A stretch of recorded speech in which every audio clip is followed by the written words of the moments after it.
Today's opening tip, Danny Green's tip dunk last night was so impressive, Dwight Howard could not even begin to believe it. I know. Janae, when's the last time you experienced that made you cause that kind of reaction? I mean, yesterday watching this game live. It was crazy. And you know, honestly, I loved it because it was a whole volleyball play. Like, he had a volleyball approach. Everyone was celebrating. There was a tip. Like, the ball was everywhere, and then it ended up what? When I asked him when the last time was, you can't say that. It's got to be the last time before that. I have those type of moments every day. I mean, every day is lit. Welcome to The Jump. I'm Amin Al-Hassan, sitting in for Rachel Nichols, who's out on assignment. I'm alongside ESPN senior writer Ramona Shelburne, host of the Low Post podcast, Zach Lowe, and the aforementioned Janae Ogumake. All right, so here we go.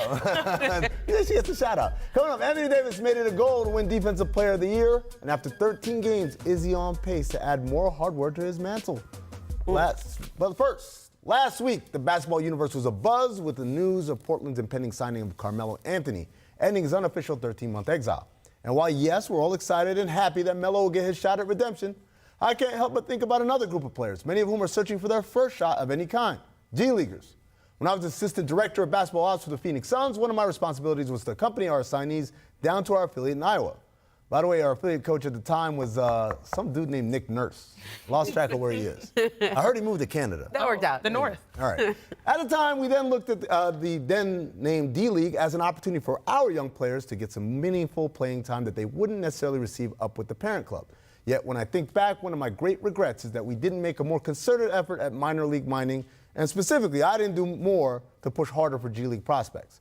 Scouting the G-League has always been a different proposition to me than scouting collegiate prospects, where optimism rules the day and we place ceilings and floors of how good a player can be. Rather, G-League scouting involves breaking preconceived notions of who a player is as he's moved on from who he once was when he was first scouted. Finding a player in the draft is like buying your diamond from a mall jewelry store. Finding a player in the G-League is more like finding your diamond in the rough. It's a bit more work, not as sexy. Trust me, you don't want to see Des Moines on a Tuesday in February. But it can be an incredible resource for talent, especially on a budget. Look around the NBA and you'll see that the NBA's official minor league isn't just a source of practice bodies and roster flotsam, but actual contributing rotation players. On Saturday night, Miami's Kendrick Nunn recorded his sixth 20-point game of the young season, tying him for the rookie lead with number 2 overall pick John Morant and giving him the most 20-point games through the first 12 games of an undrafted rookie's career. Nunn, of course, played last year for the Santa Cruz Warriors before being signed by the Heat on the last day of the 2018-19 season. And after a summer of development and indoctrination into the Heat culture, he has emerged as a bona fide starter for a Heat team that's tied for second best record in the Eastern Conference. Doesn't stop there. G-League success stories are all over the best teams in the league. In Toronto, Chris Boucher has followed in the footsteps of Fred VanVleet of making the leap from Raptors 905 to just full-on Raptor. In LA, Alex Cruz has successfully ingrained himself as a Laker crowd favorite. Daniel House in Houston, Brad Wanamaker in Boston, all undrafted players who spent time in the G-League and off the beaten path who are now playing rotation minutes. So while we all enjoy the rush of nostalgia when an old name like Melo's resurfaces, let's remember that for the best-run franchises, they're able to reach beyond the familiar, to bypass the mall jewelry store and go searching for their own diamonds in the rough. So, Janae, which team has used the G-League best so far, in your opinion? Well, your girl has worked 3 G-League showcases. Oh, I really do enjoy the G-League. I think you get an appreciation when you're down there for like a week and you're watching and play. There are games happening every day, about 5 or 6 of them. And I was there in Mississauga in Canada, and it was really cool because we know the big names. We know Pascal Siakam, who was a G-League Finals MVP, a G-League champion. We know Chris Boucher now, based on his big win against the Lakers. He was a G-League MVP. But like the Lorenzo Browns, the Malcolm Millers, guys that end up with rings on rosters, those guys I have a real appreciation for. And I started with my experience in Toronto because I remember I was calling a game. I called the Raptors 905 game, and that same day, those 2 guys, Lorenzo Brown, who's actually been a G-League MVP, played in the Raptors game that same night. Right. The Raptors blew them out, and they played the whole second half, so they played 2 games in one day. And I had an appreciation for like the young talent and also the opportunities. Sometimes everyone thinks we have to go straight to overseas if it doesn't work out in the NBA. Well, no, the G-League does a great job of harvesting talent. You learn that in very different typically cold places where they are. You're right. You're right about that. It's almost like a part of the test, though. Are you willing to play in the G League? Because you can make a lot more money overseas. And so a lot of players, especially their agents, will want them to go overseas because they can make more right away. But if you bet on yourself and you say, I'm going to stick it out for that year in Mississauga, right? Yeah. Okay? I'm going to stick it out for the year in Des Moines. That's when you really get seen. And that's when, and teams, I think this is the next evolution for this, is when they really put the system that they run with the big league club down into the G League. For sure, the proximity of the G League and the frequency with which you get seen is a big deal.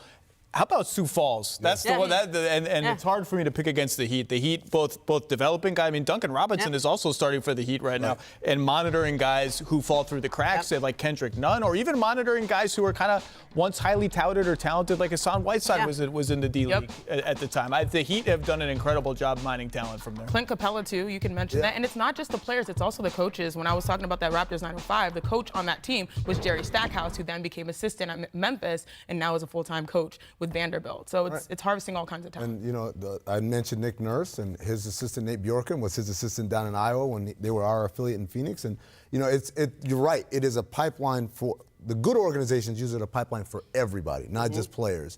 And I think that's the interesting thing. Your example of Mississauga, it's easier to do that because it's there. South Bay, it's easier to do it for the Lakers because it's there.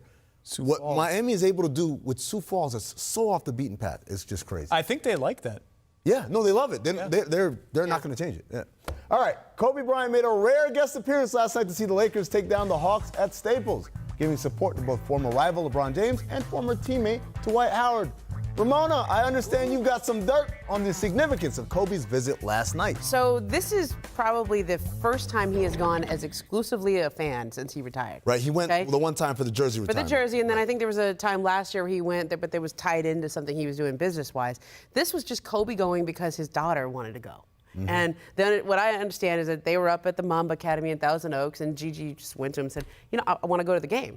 And so Kobe went to the game and sat courtside. And this, like, I don't know if you know the optics of how important that is for Kobe to be giving LeBron that endorsement, but they have not had a lot of contact since LeBron has come to town. There was that phone call last year, but they've really kind of talked around each other. There hasn't been a lot of connection between the two standard bearers of the franchise, and I think there's been some chilliness with Laker fans, at least, in embracing LeBron, but feeling like this is still Kobe's town, and like, do you have to reject Kobe to embrace LeBron? LeBron's playing like an MVP this year. Kobe showing up, giving him that hug and the dap, I thought was a big moment, whether it's between them just optically or for everybody. And I love it because it sort of happened chance, because Kobe is in the mentorship stage of his career. As WNBA players, whether it's NBA or WNBA, whatever league you play in, Kobe is looking to help give his knowledge to the next generation. And that's largely because of his daughter is a hooper, and she loves basketball.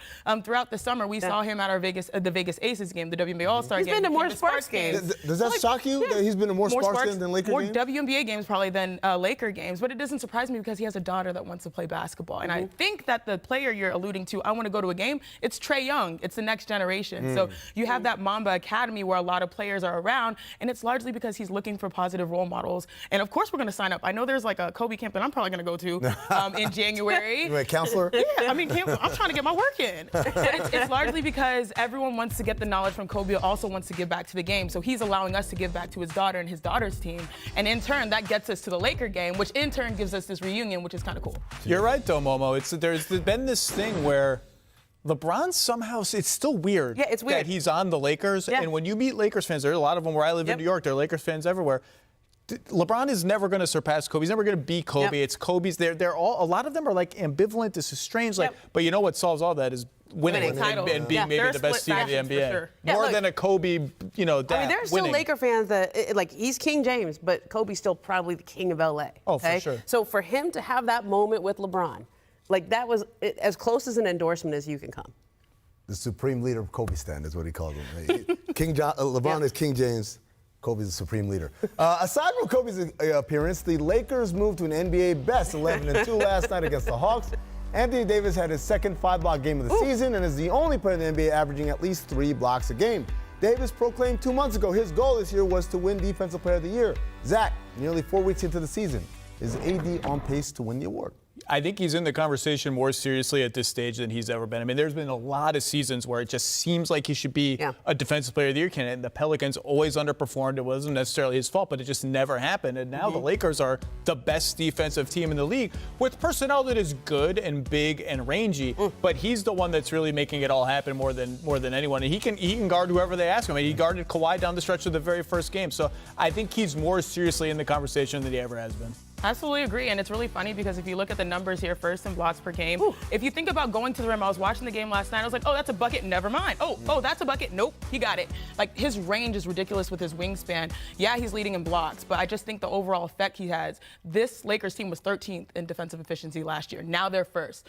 Adding Anthony Davis and also getting Dwight Howard has a big reason why they have been able to be better defensively, largely because that rim protection makes everyone better. Avery Bradley's able to, be better on the ball. Danny Green is obviously talented in transition defense. So it's a contagious effect, but this is the year for him to win DPOY. I mean, he has always had that ability, like you said, Zach. I remember going to Draymond Green a couple years ago. After Draymond had won it, the next year, the Warriors didn't have the team stats, and he hadn't had that kind of a year. And I said, who do you like? Like, you're the reigning defensive player. Who do you like? And that was the year Gobert ended up winning, and maybe Draymond was just giving a little poke to Gobert. But he goes, I like Anthony Davis. He's the guy who can guard 1 to 5, and he has no weakness. Like, you can't just bring him out on the perimeter and then beat him off the dribble. Like, he can guard you. He's the ultimate help defender. And I think that now he's finally on a team where that team is going to lift him, and he lifts them because he's inspired.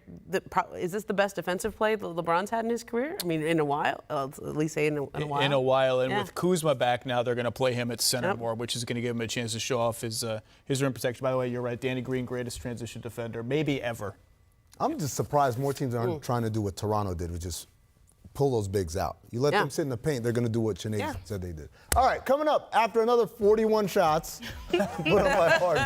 That's a lot. It's working. The Rockets are once again near the top of the West, but how far can Houston go with this style? But first, it's time for our distant replay from this date in 2001. Guys, is it Vince Carter? Is it Vince Carter? Seems like it's always Vince Carter. I know. Oh, yeah. Look out. Oh, yeah. That's my guy. I think I saw that in the G League highlight In earlier. the house that Charles Barkley built, but Amin renovated. Double pump, reverse. Finish. Play. Oh, look at Thunder Dan. Dan Marley, yeah. Oh, no. Make. Miss. Ovo je liga promašaja I pogodaka. Spice it up a bit. All right. Make humility. Second quarter. Hawks, Lakers. Check out this move by Evan Turner. This is LeBron sliding. Gates. Then later in the game, LeBron gets left hanging by Dwight. Hold on, we'll see it here in a second. Janae, what's more embarrassing? Left hanging or? So the thing is, I watched the play live. It's tough to get left hanging twice in one game. This was the second time, so yeah. But I mean, you got to go for the clap. Quick recovery, though. That was a quick, stylish recovery. You know who the best recoverer is at that? Is Josh Hart. Yeah. He does it so well. It happens Like to with him the a lot, nod, though. too. But see, we don't talk about this crossover because the next play was a dunk, and so we were over it quick. All right. Well, I think we are talking about it right Who's now. the guy behind LeBron who actually got the high five? Miles Simon? Yeah. No, that wasn't Other him. guy. All right, miss. Friendly bounces. Celtics down 1 inside 5 seconds. Marcus Smart drives, shoots a floater, and it dances on the rim. Falling off. Check out Javonte Green on the C's bench. Zach, was he trying to scream the ball in? Does that even work? Look at this. Look at him. I like that. You got whatever it takes in that My moment. sound waves can make it. We do this on the free throw line. I'm like, come Look how on. angry he is. He's failed. His screaming failed. It works, though. The gods of Spalding and Wilson sometimes listen. Wilson? Yeah.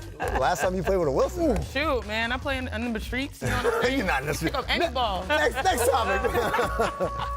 That is a fierce scream. It is. Make spin cycles. Check out this move on the blacktop. This is in the streets. Guys, decides dribbling is overrated. Oh my God. Does some pointless spinning and hits a mid-range jumper. Hold up, carry. Travel. Ramon hasn't been dribble. watching too many Travel. Starbury highlights. Ooh, Yeah. that's much better. That Better Jake even. Bosco we're That was receiving Jake into that Bosco. pass? And that was Ricky Davis on Actually, the a good defense. catch, too. Oh, yeah. He just played the whole team in that one It's position. actually a pretty good defense, Yeah. but the guy didn't fall for it. Jake Look at him. He's Sacramento. sticking right with them. That's good That defense. is a double dribble. Great defense. All right. Miss giving up. Monmouth Kansas, Jayhawks up 55, and they're dribbling the clock out because that's what you should do. Yeah. George Packer says no. You do you. I'm going to get my steal, I'm going to Throw get the it dunk, down. and then I'm going to let you know about it. I dunked all over you. Janae, are you a fan of George Pappas? Papa said knock you out. Hey! Papa said knock you out. You know what? I'm here for this. I think he should be first team all Petit. Oh. This is first team all Petit. My man Karan. They got so mad. I remember this one. This guy is my new favorite college basketball player. Right Do off it. the bat. Give Well, it's the talking trash afterwards and Yeah. being angry at the deficit that really takes it to the next Yeah, level. let them know about it.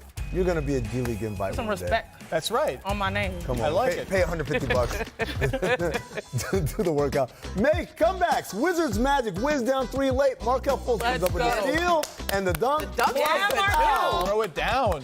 Zach, your thoughts on Fultz's season thus far? I think it would be a great, great story if this lasted. I was surprised the Magic promoted him to the starting lineup as fast as they did, but he made 2 left-wing threes last night very comfortably. Like, this is starting slowly but surely to happen. My thing was always he can bring so much to the court that has nothing to do with shooting. Don't focus on the jump shot. Do the things you can do, and that's one of the things right there. All right, let's move to a team that's been in the playoffs for each of the previous 22 seasons, the San Antonio Spurs. The common denominator for each playoff appearance is Coach Pop. Back on Saturday, Pop was ejected for stepping on the court to argue a non-call. That's a very nice way to put it. Tim Duncan took over with Becky Hammond right by his side. That was the Spurs' 5th straight loss, their longest losing streak since 2011. Zach, is this it? This is the year we're going to put the nail in the coffin. They're dead. They're not going to make the playoffs. Forget about it. They're going to have to rebuild. They Undertaker right up whenever we do this. So Yeah. I'm not going to go there because I actually thought they would be better than this. I'm surprised how bad they have been. They're 24th in defense. They just look bad and disorganized. And I actually thought with Murray coming back and I'd like the DeMar Carroll signing. I don't really know what's going on there. He hasn't played. I'm a little surprised how bad they are. But what scares me, 8 home games already and a really easy schedule, and they're way behind the 8 ball, and they stink with DeRozan and Aldridge on the court again, which is a problem that it was last year. See, to me, this is the first real transitional year for the Spurs. I know we just celebrated Tony Parker's jersey retirement, and they haven't been on the team. That core, the big three, is all, is gone. But if you look at the way they're playing, they're changing their style of play, kind of. They're playing a little bit faster. They're still trying to find out what they have with their stars. LaMarcus Aldridge, DeMar DeRozan, those guys, they're not really locked in for the long term. So I think this is their exploratory period where they're trying to find, okay, DeJounte, how good are you? How are you going to help us? They don't have anything tied to the future. So this is the first time that Pop's system is evolving. And I'll even allude this to Stanford women's basketball. When I was at Stanford, we played triangle the whole time I was there. When my sister and I graduated, there was not necessarily a dominant post for the first time in a long time. They had to redo the system. And there were some times where, okay, you didn't make it to the Sweet 16, you didn't make it to the Final Four, but a couple years later, you find your new identity. This is the first time their system is really changing. And our coach, Tara Vanderveer, is a Hall of Famer, very similar to Pop. I like your humble brag, by the way. Oh, you didn't have a dominant post presence. But it takes some time. Well, there's also the triangle that you have to be smart enough to go to Stanford to run the triangle. Where did you go to school? Ramona? I don't know. Can we talk though about the missed opportunity? Like, Tim Duncan was coaching that team, but there was a lot of confusion about who was the actual coach there. And I was following this. We tried to watch it on League Pass because we were at the Clipper game that night, and it was Becky Hammond had the clipboard, and she's the highest ranking assistant besides Pop, so it seems like that should have been her game. So she has the clipboard. Will Hardy's in there. Tim Duncan's there. Pop clarified afterwards that Tim was coaching the team because he had the Blazers scout, and so therefore he stepped into that role. But for a minute there, I was getting really excited, right? We had our first female head coach in the NBA, and then it wasn't. And I've processed this a little bit. I actually had a chance to run into Lindsey Harding, who was here with the Sacramento Kings the other night, and we were talking about there's 10 female coaches in the league right now. They're all assistant coaches, and Becky was the first, but now that there are 10, I think we have to be careful to not always focus on the history and remember, like, she needs to be treated, and they all want to be treated the same way any assistant coach would be. Yeah. When you earn that opportunity, when it's that moment where you're going to make the history, that you've earned it, and you're not just getting it because you were a woman, and we're not focusing on that because you're a woman. So I guess as much as I was disappointed, I understand it because Tim did have this. To be honest with you, Ramona, I remember when she was interviewing for the job in Milwaukee, and I said, and people got on me because they thought I was trying to throw shade, but I said, this doesn't happen. Second row assistants don't get head coaching interviews, and there's a kind of stepping stone process, and I kind of respect that, that's what she's going through right now. All right, coming up, Giannis Antetokounmpo is improving his three-point shot this season. Are we seeing peak Giannis? Uh-oh. We'll show you his numbers compared to some of the top stars in today's game. Let me see that. Next. Okay. Yeah, it's going to surprise you. Cash out. Some of these names will surprise you.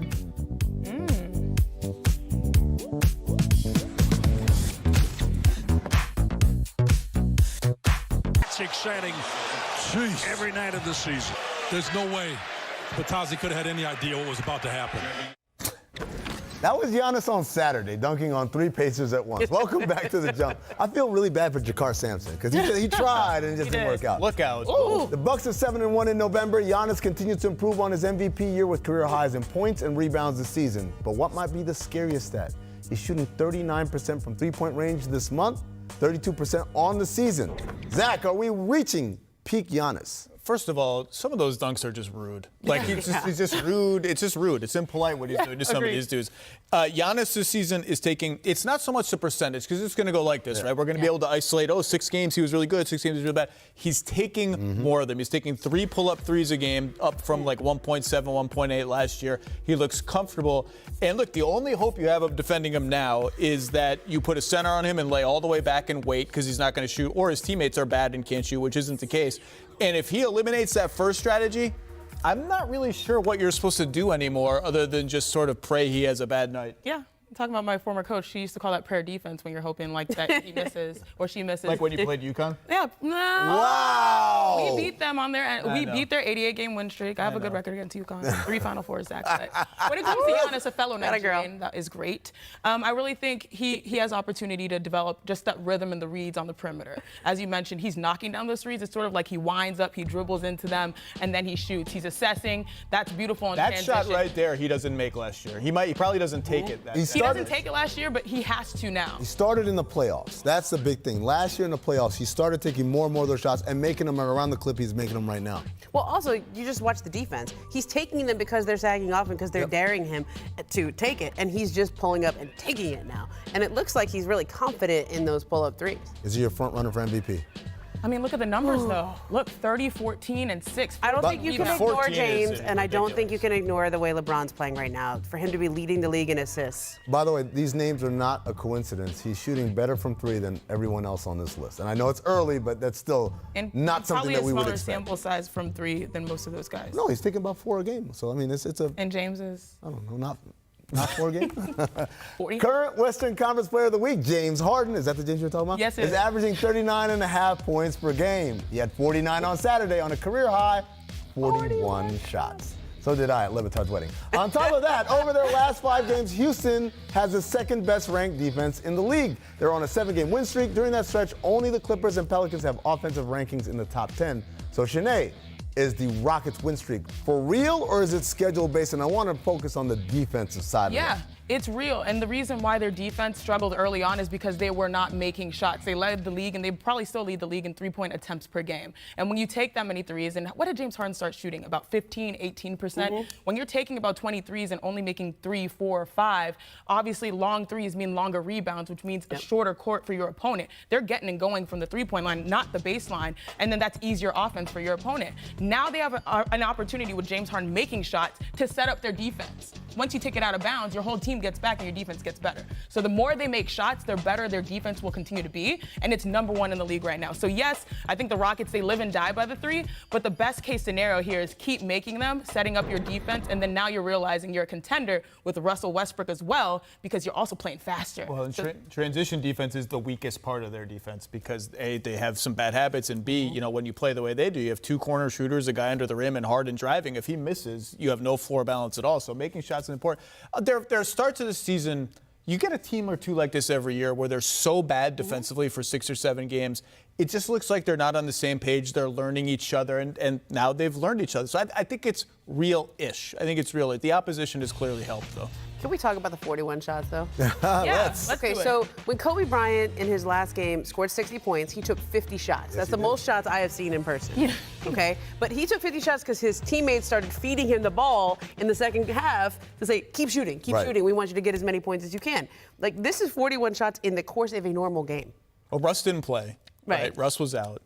My thing with all the people who hate watching Harden, and I get it, I don't love watching Harden, it's like, stop it. Stop it. Like, Yeah. until the math doesn't work, they're going to play like this. And so if you hate it, if you're one of these purist coaches, stop it. Do something to make the math not work. And I'm not going to get too emotionally invested considering I'm from Houston. I've been emotionally invested in this Who team said my you're whole gonna life. claim in one day? But if you think about it, like if his teammates don't have a problem with him taking those many shots, I know maybe one or two might, but his greatness overpowers that, then it's cool. But until his greatness starts to, piddle down, then maybe it will actually be an issue. Put simply, it's the best chance they have at winning. The way they play right now, that's the best chance they have to win games. So you can't argue with it. And I would argue that fans don't like it, but when you talk to players on other teams, Exactly. His handle, everything? they got a lot of respect for it. Awe. All right. Awe. Coming up, Paul George is off to a great start with the Clippers. He's just 2 games in. But is it possible that PG can be better than he was last year? But first, here's what The Jump recommends. For today, Jonathan Givony and Mike Schmitz have new intel on potential #1 draft pick James Wiseman. Is his top spot at risk? Plus reports on several other top 100 prospects, now available on ESPN+.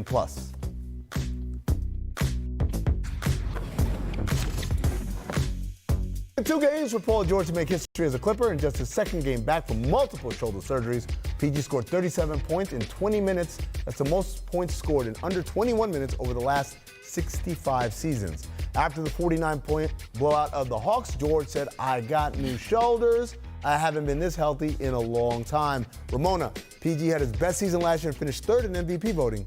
Is it possible for him to be actually better this year than he was last year? Yeah, I believe him. I mean, he's not even good yet. Like he's still not getting even good himself yet. back into shape. And defensively, you can see that when he's out moving on the court, he doesn't really have his legs yet. He doesn't really have his rhythm. But like he could not miss the other night. I was at that game and like it was like every shot he took, it was just going in. And I think some of that is because of the way when he was rehabbing, he was playing 3-on-3 and he was going against a bunch of the rookies and they were pushing him the whole time. So like he's got his competitiveness up, but he's got his touch around the basket. But just wait till he really gets his legs back. I thought the New Orleans game, even though he didn't score as many points, he played better in the New Orleans game. Zach, what do you see? I didn't think he could be better than he was last year, and I'm a huge Paul George fan. I thought last year was about as good as it could get. He's going to play some real defenses pretty soon. Those numbers will come down a little bit, but if he can be better than he was last season, the league is in a little bit of trouble because he was ridiculous last season on both ends of the floor. And I can see him being better, and I think this is where this is like the relatability show. Everything is sort of preaching to my life because as an athlete that's come back from a major injury, it takes you 2, 3, sometimes 4 years to get back to feeling like yourself. So it's been a slow burn for him, but the fact is that the ceiling is not there. He's getting better, and it's not just him shooting and being unproblematic on a team as a #2 option, because he was a #2 in OKC, and he's probably going to be #2 with the Clippers. The fact that you get someone so dominant at the #2 that can go 10 for 17 and give you 33 and 37 in both games, that to me is what's going to set him over the edge. So yeah, I'm not surprised just because I know physically it takes a while to feel like you know how to manage your body, but I think the fact that he is more efficient is what blows me away. I'm going to say it. No, you guys are dancing around it. Is it he's better, or is he in a situation where he's playing with better teammates, wink, wink, and better coaching?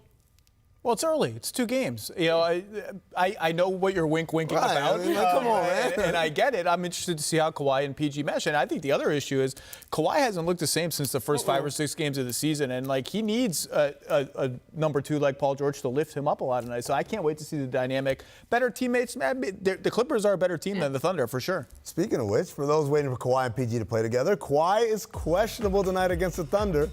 That's right. Look at those rings. Look at that. Yeah. As you know, the defending champion Toronto Raptors received their rings opening night. Players from the 15-man title roster on different teams such as Kawhi and Danny Green will get theirs when they come to town. Who will not be getting a ring tonight are DeLon Wright, Jonas Valanciunas, and CJ Miles. Those 3 players were dealt from Toronto at the trade deadline in February. Now, Raptors GM Bobby Webster had this to say Saturday to the Toronto Sun, quote, "It's not an easy decision, but to be honest, I think it's standard. We did our homework. We talked to teams, and I don't remember.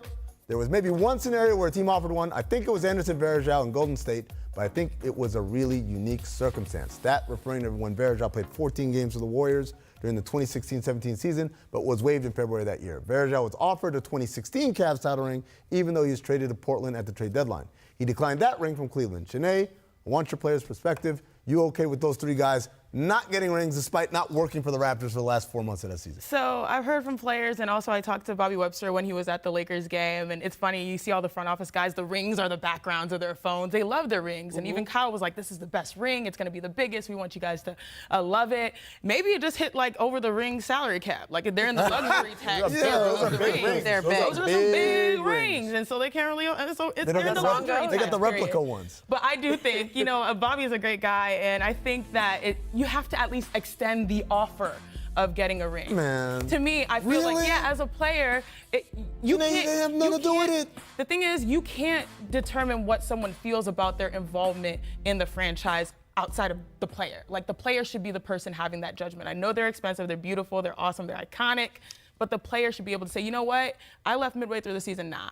Or you know what, I wasn't even there during finals run, nah. Or maybe it's like, this might be the only ring I'll ever have. Let me cop that real quick. So it's just, it's something the player should determine. The ring is a burden, man. Look at those things. You can't wear It's too them. big. You can't It's wear gaudy. them. They're just going to be in It's your house. just for the gram. It's going to be at your house. Like, what are you going to Don't do want with it. that ring? I'm going to be worried that I'm A ring losing is it. a burden? Look, the only. Let me get one then. I'll take all your burdens. I'm with you. I'm with you. The only thing I will say, if I were Jonas Valanciunas and I was the longest tenured dude on the Yeah. team, Thank you. and you gave a ring to the superfan Nav and not me, like, I might be a little ornery about that. He didn't play. Nav didn't play. Nav's been there longer. He hasn't missed a day. I'm just saying, I'm generally with you. I can just see Jonas after all those years. I'm like, that's kind of, what? I'm a little irritated It by should that. be his decision, not the team's. Ramona, Look, Ramona, I speak think truth. there's a precedent, and I think that when one team breaks that precedent, then all things are out the window, right? Like, we've been having like these comeback videos for everybody, and like, what's the threshold? It used to be like Hall of Famers or lower or higher, right? And now it's like everybody gets a high welcome back video. So, like, I actually think they should get rings, or at least have the option. But I think if the Raptors do it, then every other team has to do it. These are great problems to have. I'm just saying, man. Producer Steve, can you get Adrian Dantley on the line? Ask him about his Pistons ring. Oh, he didn't get. Oh, okay. And Time it's not now. a salary cap. Come on now. If you can afford that big ring, you can afford the three ring more. luxury tax. is MLSC crazy. makes a lot of money. Time now for the latest installment of one of my favorite shows, As the King's Turn. But this time, we have a true plot twist.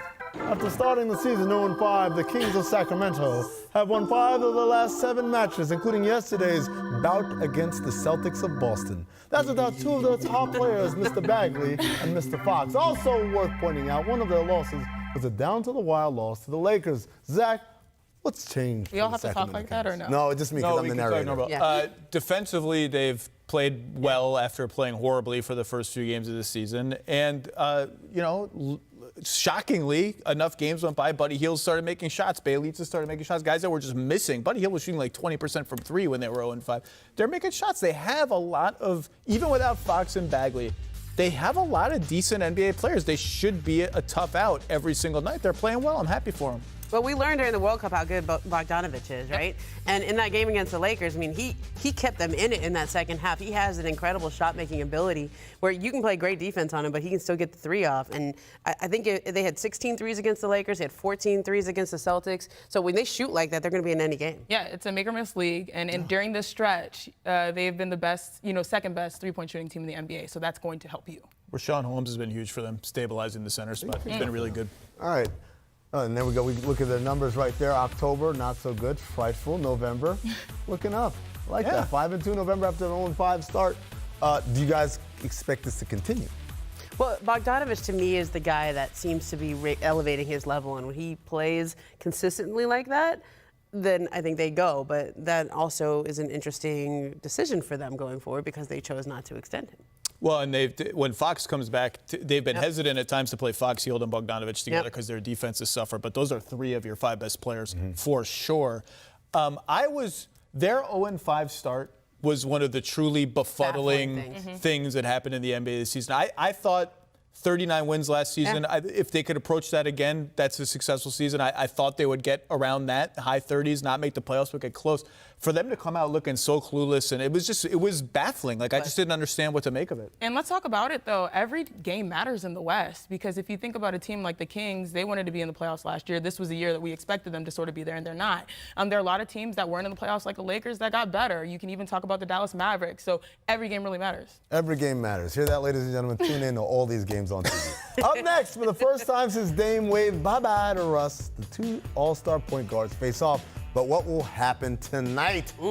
First, though, second distant replay. This one from 2004. Fingers crossed. Can I get no two Vince Carters?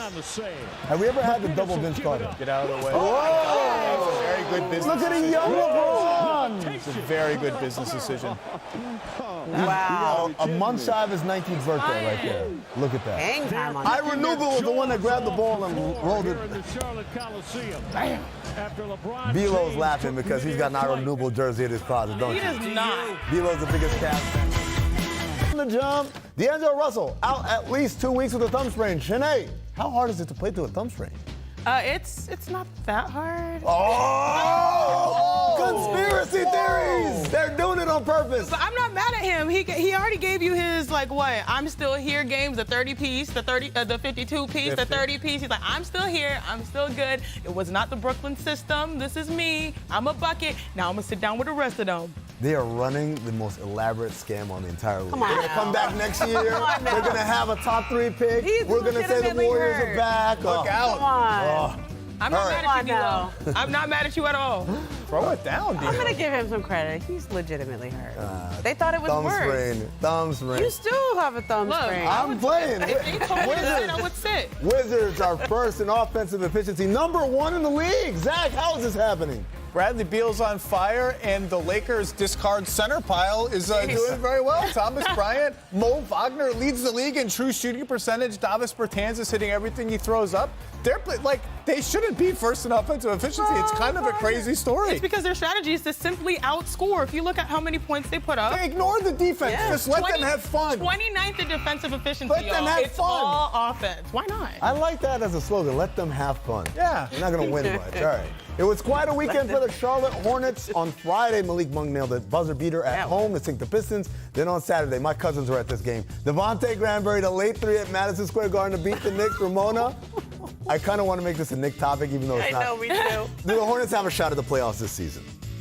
I guess it's the East, right? Let's talk about the Knicks. Let's talk about the Knicks. Let's talk about How the bad Knicks. is- how That bad is was it? so sad for the Knicks right there. Like Hey, they at least really they got needed a- that win. They're in the. This is one of the games in this part of the schedule where they need to win, It's about to get tougher. and it's about to get so tough for them, and they needed that game. Better than not having, like, they just came off the Dallas Mavericks win, so at least they got one. Yeah, They got a good one. This is the bizarro Hornets. They It were the is. team that lost every single Yeah. close game, and now they're losing in blowouts and winning every single close game. It's crazy. I love Devontae Graham. playing out There's of something his about the mind. way he plays. It just it makes me happy. Speaking of another set of point guards that make people happy, we have a spicy matchup tonight between Russell Westbrook and Damian Lillard. Now, you might remember, last time we saw these two together, Dame sent Westbrook's Thunder team home in the playoffs last season, one of the coldest shots in NBA history. Janae, with Westbrook now on the Rockets, what do you expect from this point guard matchup tonight? That NSYNC, bye, bye, bye, bye, bye. Okay.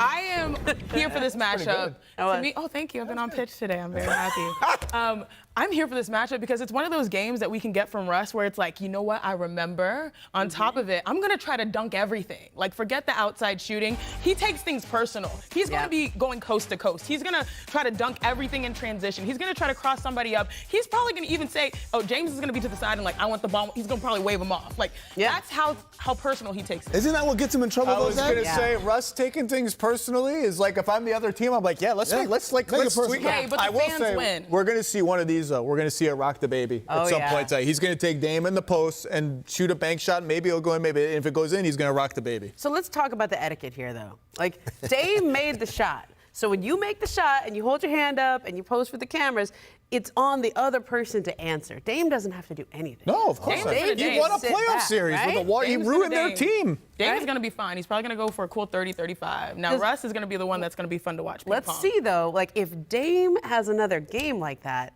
what does he do? I don't think Is that rubbing it in? No, playoffs. Because you already did it in the playoffs. This is just another day. If you're Dame, there's nothing to this. Just another day. By the way, he's another guy who's had a tremendous start to the season. If they had more wins, he would have been on that graphic. Absolutely. All right, our League Pass game of the night is Celtics at Suns. The team's currently third and fourth in net rating, with Boston coming off a heartbreaking loss to Sacramento yesterday.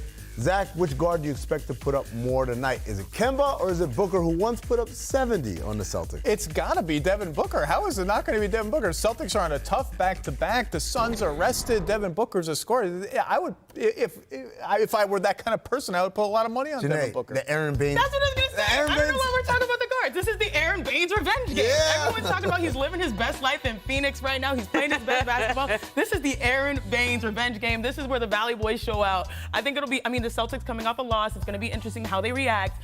But yeah, I'm going to watch Aaron Baines. That's the first time I said that. The Suns team is defending way better than they have in the last 5 years. Yeah, defending, and I think though that to me this is Kemba. I'm gonna go with Kemba on this one. Okay. Okay. Okay. All right.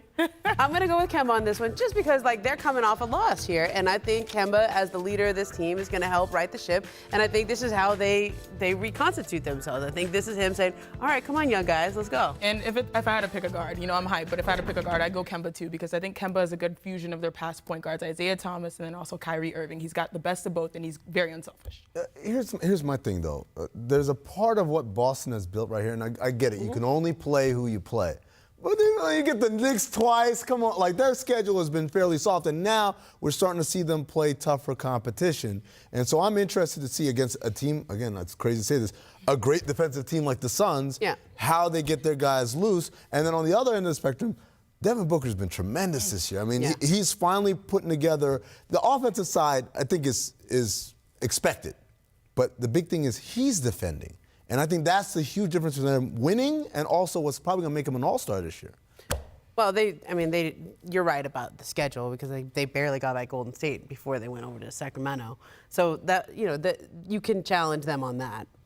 Yeah. We'll see tonight. All right, this just in at the buzzer. Ooh. Surprise, surprise. Kyrie Irving will miss tonight's game against the Pacers, the team says. It'll be his second straight missed game due to a shoulder impingement. I see what you're doing there. Zach, are you worried about the Nets? I am a little worried about the Nets, actually. I didn't think they were going to be all that. But then you remember there's a 7-footer who's not playing this year who's coming next year. But I didn't think they were going to be that great this year. I had 44, 45 wins, but they've been way worse than that. It looks a little disjointed. Something just, and now injuries are part of it. They're down a few guys now. It just it's not piecing together correctly yet. I think it's one of those subliminal storylines where he sits out and the team still wins. Seems to happen a lot, doesn't it? No, I like Kyrie, but I think it's sort of maybe instead of we're not like the James Harden, everyone is happy with him shooting. With Kyrie, it's maybe 5 less shots a game. But Kyrie can still give you 50. You can go back to the system. Oh. Celtics won a lot of games when Kyrie sat out last year. Go back to the way that you used to. It's funny when Kawhi sits out, everyone's like, no, but Kawhi's great. When Kyrie sits out, it's it's because Kyrie sat. Confirmation bias. Yeah. No, we all hear what we want to hear. All right, thank you to Janae, Ramona, and Zach for joining me today. Rachel will be back tomorrow. See you until then, folks. Janae, you ready? And here we go. This is a long Last time you shot. messed this up, I was watching and you didn't know where to shoot, which is just... Come on, babe. Oh, Get another one. I didn't know Anthony Davis. You got another one. Anthony Davis here. Hey, High Noon is on next, by the way.